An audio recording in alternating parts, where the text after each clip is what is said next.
श्री परमात्मने नमः। श्री चैतन्य चरित्रावली अध्याय नित्यानंद जी का गौड़ देश में भगवत नाम वितरण। जिनके कर्ण में मुक्तामय कुंडल लटक रहा है और जिन्होंने श्री चैतन्य देव के अग्रज रूप से इस पृथ्वी को भक्ति रस से प्लवित करके परम पावन बना दिया है, उस नित्यानंद प्रभु को हम प्रणाम करते हैं। नित्यानंद जी का स्वभाव सदा से अबोध बालकों का सा ही था। वे पुरी में भी सदा बाल्य भाव में ही बने रहते। उनमें अनंत गुण होंगे, किंतु एक गुण उनमें सर्वश्रेष्ठ था। वे महाप्रभु को अपने प्राणों से भी अधिक प्यार करते थे। प्रभु के चरणों में उनकी प्रगाढ़ प्रीति थी। प्रभु के अतिरिक्त वे और किसी को कुछ समझते ही ना थे। प्रभु के अतिरिक्त वे और किसी को कुछ समझते ही ना थे। उनके लिए भगवान परमात्मा तथा ब्रह्म जो भी कुछ थे, चैतन्य महाप्रभु ही थे। प्रभु से वे बालकों की भांति बातें करते। घूमने का उनका पहले से ही स्वभाव था और बच्चों के साथ खेलने में वे सबसे अधिक आनंद का अनुभव करते थे। सदा बच्चों के साथ खेलते रहते और उनसे जोरों से कहलाते, गौर हरि बोल, गौर हरि बोल, चैतन्य कृष्ण श्री गौर हरि बोल। बच्चे इन नामों की धूम मचा देते। तब ये उनके मुख से इस संकीर्तन को सुनकर बड़े ही प्रसन्न होते। एक दिन महाप्रभु ने इन्हें समीप बुलाकर कहा, श्रीपाद, मेरा आपके प्रति कितना स्नेह है, इसे मैं ही जानता हूँ। मैं आपको एक क्षण भी अपने से पृथक करना नहीं चाहता, किंतु जीवों का दुख मुझसे देखा नहीं जाता। गौड़ देश के मनुष्य तो भगवान को एकदम भूल गए हैं। जो कुछ थोड़े बहुत पढ़े हैं, वे अपने विद्या अभिमान में सदा चूर बने रहते हैं। उन्हें न्याय की शुष्क फकीकाओं के खोने से ही अवकाश नहीं मिलता। वे कृष्ण कीर्तन को घृणा की दृष्टि से देखते हैं। आपके सिवा गौड़ देश का उद्धार और कोई नहीं कर सकता। यह काम आपके ही द्वारा हो सकेगा। इसीलिए जीवों के कल्याण के निमित्त आपको मुझसे पृथक होकर गौड़ देश में भगवान नाम वितरण करने के लिए जाना होगा। आप भी ऊंच नीच का भेदभाव न रखकर सब लोगों को भगवान नाम का उपदेश दे सकते हैं। प्रभु के इस मर्मवेदी वाक्य को सुनकर नित्यानंद जी की आंखों में से आंसू आ गए और वे रुंधे हुए कंठ से कहने लगे, प्रभु आप सर्वसमर्थ हैं, आपकी लीला जानी नहीं जाती। पता नहीं किसके द्वारा आप क्या कराना चाहते हैं। भला आपकी अनुपस्थिति में मैं कर ही क्या सकता हूँ। प्रभु, मैं आपके बिना कुछ भी नहीं कर सकूँगा। मुझे अपने चरणों से पृथक ना कीजिए। महाप्रभु ने कहा, आप समय समय पर मुझे यहाँ आकर दर्शन दे जाया करें और भगवान के दर्शन कर जाया करें। अब तो आपको गौड़ देश में जाना ही चाहिए। नित्यानंद जी विवश हो गए। उन्होंने विवश होकर महाप्रभु की आज्ञा शिरोधार्य की और अभिराम दास, गदाधर दास, कृष्णदास और पुरंदर पंडित आदि भक्तों को साथ लेकर उन्होंने गौड़ देश के लिए प्रस्थान किया। उन्हें अब किसी बात का भय तो था नहीं। महाप्रभु ने स्वयं कह दिया कि मैं सदा आपके साथ रहूँगा। आप बिना किसी भेदभाव के निडर होकर सर्वत्र भगवान नाम वितरण करें। इस बात पर पूर्ण विश्वास करते हुए नित्यानंद जी प्रेम में विभोर हुए आगे बढ़ने लगे। वे आनंद में झूमते हुए, मस्ती में नाचते और गौर की दया को स्मरण करते हुए भक्तों के साथ जा रहे थे। उन्हें अपने लिए कोई कर्तव्य नहीं था। वे जीवों के कल्याण के ही निमित्त अपने प्रभु की आज्ञा शिरोधार्य करके गौड़ देश में आए थे। समस्त गौड़ देश भक्ति रसामृत पान करने के लिए प्यासा सा बैठा हुआ था। विशेषकर निम्न कहलाने वाली जातियों के लिए भगवत भजन का अधिकार ही नहीं था। बड़े बड़े विद्वान पंडित उन्हें परमार्थ का अनधिकारी बताकर साधन भजन का उपदेश ही नहीं करते थे। सभी एक ऐसे मार्ग की खोज में थे जिसके द्वारा सभी श्रेणी के लोग प्रभु के चरणों के तक पहुँचने के अधिकारी हो सकें।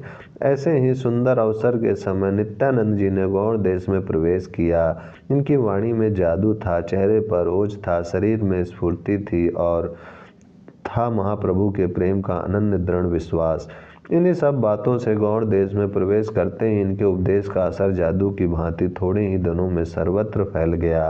ये भगवान नाम उपदेश में किसी प्रकार का भेदभाव तो रखते ही नहीं थे। जो चाहे वही इनके पास से आकर त्रितापहारी भगवान नाम का उपदेश ग्रहण कर सकता है। विशेषकर ये नीची कहलाने वाली जातियों के ऊपर ही सबसे अधिक कृपा करते थे। उच्च जाति के लोग तो अपने श्रेष्ठपने के अभिमान में इनकी बातों पर ध्यान ही नहीं देते। निम्न श्रेणी के ही लोग इनकी बातों को श्रद्धापूर्वक सुनते थे, इसीलिए ये उन्हें ही अधिक उपदेश करते। इस प्रकार ये लोगों में भगवान नाम की निरंतर वर्षा करते हुए और उस कृष्ण संकीर्तन रूपी अपूर्व रस से लोगों को सुखी बनाते हुए पानीहाटी ग्राम में आए और वहां अपने सभी भक्तों के सहित राघव पंडित के घर ठहरे। राघव पंडित स्वयं महाप्रभु के अनन्य भक्त थे। उन्होंने साथियों सहित नित्यानंद जी का खूब सत्कार किया और उनके साथ प्रचार के लिए बाहर ग्रामों में जाने लगे। नित्यानंद जी वहां 3 महीने ठहर कर लोगों को श्री कृष्ण संकीर्तन का उपदेश करते रहे। वे अपने साथियों के सहित गंगा जी के किनारे किनारे गांवों में जाते और वहां सभी से श्री कृष्ण कीर्तन करने के लिए कहते। ये विशेष पुस्तिका विद्या तो पढ़े नहीं थे, सीधी सादी भाषा में सरलता पूर्वक ग्रामीण लोगों को समझाते। इनके समझाने का लोगों पर बड़ा ही अधिक असर होता और वे उसी दिन से कीर्तन करने लग जाते। इसी बीच में आप अंबिका नगर में भी संकीर्तन का प्रचार करने गए थे। वहाँ सूर्यदास पंडित ने इनका खूब आदर सत्कार किया। ये भक्तों के सहित उनके घर पर रहे। सूर्यदास का समस्त परिवार नित्यानंद जी के चरणों में बड़ी भारी श्रद्धा रखने लगा। इस प्रकार पानीहाटी में भगवत नाम और भगवत भक्ति की आनंदमय और प्रेममय धारा बहाकर नित्यानंद जी अपने परिकर के सहित एड़दह में गदाधर दास के घर ठहरे। इसी गांव में एक मुसलमान काजी संकीर्तन बड़ा भारी विरोधी था। नित्यानंद जी के प्रभाव से वह भी स्वयं संकीर्तन में आकर नाचने लगा। इससे इनका प्रभाव और भी अधिक बढ़ गया। लोग इनके श्री चरणों में अनन्य श्रद्धा रखने लगे। चारों ओर श्री कृष्ण चैतन्य की जय, नित्यानंद की जय, गौर निताई की जय, यही ध्वनि सुनाई देने लगी। एड़दह से चलकर नित्यानंद जी खदेड़दह में पहुँचे। वहाँ चैतन्य दास और पुरंदर पंडित इन दोनों भक्तों ने इनका खूब आदर सत्कार किया और इनके प्रचार कार्य में योगदान दिया। इसी प्रकार लोगों को प्रभु प्रेम में प्लुभावित बनाते हुए महामहिम नित्यानंद जी सप्तग्राम में पहुँचे।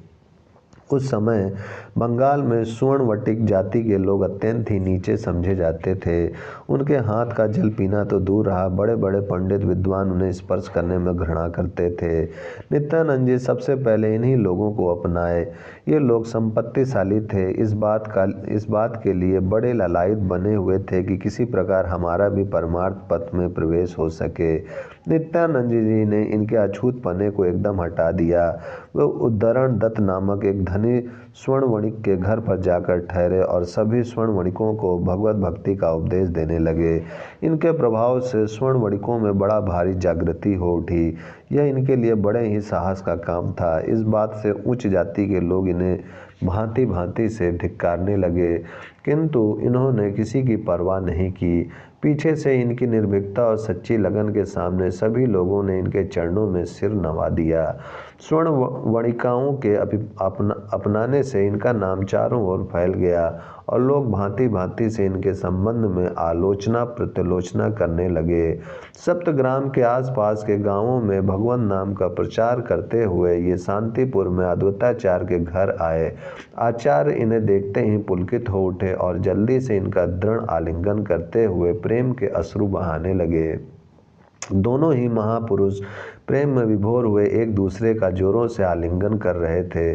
बहुत देर के अनंतर प्रेम का आवेग कम होने पर आचार्य कहने लगे, निताई, आपने ही वास्तव में महाप्रभु के मनोगत भावों को समझा है। आप महाप्रभु के बाहरी प्राण हैं। इस प्रकार नित्यानंद जी की स्तुति करके आचार्य ने उनसे कुछ काल ठहरने का आग्रह किया। अद्वैताचार्य के आग्रह से नित्यानंद जी कुछ काल शांतिपुर में ठहरकर भगवान नाम और संकीर्तन का प्रचार करते रहे। आचार्य से विदा होकर नित्यानंद जी नवद्वीप में आए। नवद्वीप में इनके प्रवेश करते ही कोलाहल सा मच गया। चारों ओर से भक्त आकर उनके पास जुटने लगे। इन्होंने सबसे पहले प्रभु के घर जाकर सच्ची माता की चरण वंदना की। बहुत दिनों के पश्चात अपने निताई को पाकर माता के सुख की सीमा न रही। वह इतने बड़े निताई को गोदी में बिठाकर बच्चों की भांति उनके मुख पर हाथ फेरती हुई कहने लगी, बेटा निताई, निमाई मुझे भूल गया तो भूल गया, तैने भी मेरी सुध बिसार दी। बेटा, आज इतने दिनों के पश्चात तेरे मुख को देखकर मुझे परमानंद हुआ है। अब मैं विश्व रूप और निमाई के संन्यास का सभी दुख भूल गई। मेरे प्यारे बेटा, अब तू यहीं मेरे पास रहकर संकीर्तन प्रचार कर और भक्तों के साथ कीर्तन कर। मैं सदा तुझे अपनी आंखों के सामने देखकर सुखी हो सकूंगी। नित्यानंद जी ने माता की आज्ञा को प्रसन्नता पूर्वक स्वीकार कर लिया और वे नवद्वीप में ही हिरण्य पंडित के घर रहने लगे। नित्यानंद जी के नवद्वीप में रहने से स्थिर हुई संकीर्तन की ध्वनि फिर जोरों से शब्दायमान होती हुई आकाश में गूंजने लगी। सभी लोग महाप्रभु के सामने जिस प्रकार संकीर्तन में पागल हो जाते थे, उसी प्रकार फिर बेसुध होकर उदंड नृत्य करने लगे। नित्यानंद जी का प्रभाव बहुत अधिक बढ़ गया। अब इनके रहन सहन में भी परिवर्तन हो गया। वे सुंदर वस्त्र आभूषण धारण करने लगे। खान पान में भी विविध व्यंजन आ गए। इससे उनकी निंदा भी हुई। इस प्रकार एक और जहाँ इनकी इतनी अधिक ख्याति हुई, वहाँ निंदा भी कम नहीं हुई। यह तो संसार का नियम ही है। जितने मुख होते हैं उतने ही प्रकार की बातें होती हैं। कार्यार्थी धीर पुरुष लोगों की निंदा स्तुति की परवाह न करके अपने काम में ही लगे रहते हैं। पीछे से निंदा करने वाले स्वयं ही निंदा करने से थक कर चुप होकर बैठ जाते हैं। महापुरुष के कामों में लोग निंदा से विघ्न न होकर उल्टी सहायता ही मिलती है। यदि महापुरुषों के कार्यों की इस प्रकार जोरों से आलोचना और निंदा न हुआ करे तो उन्हें आगे बढ़ने में प्रोत्साहन ही ना मिले। निंदा उन्हें उन्नत बनाने के लिए एक प्रकार की औषधि है, किंतु जो जानबूझकर निंदित काम करते हैं, ऐसे दम्भी पुरुष कभी भी उन्नत नहीं हो सकते। इसीलिए प्रयत्न तो ऐसा ही करते रहना चाहिए कि जहाँ तक हो सके निंदित कामों से बचते रहें। यदि सच्चे और श्रेष्ठ मार्ग का अनुसरण करते करते स्वतः ही लोग निंदा करने लगें, जैसा कि लोगों का स्वभाव है, तो उनकी परवाह भी ना करनी चाहिए। यही बड़े बनने का महान गुरु मंत्र है। ओम शांति शांति शांति।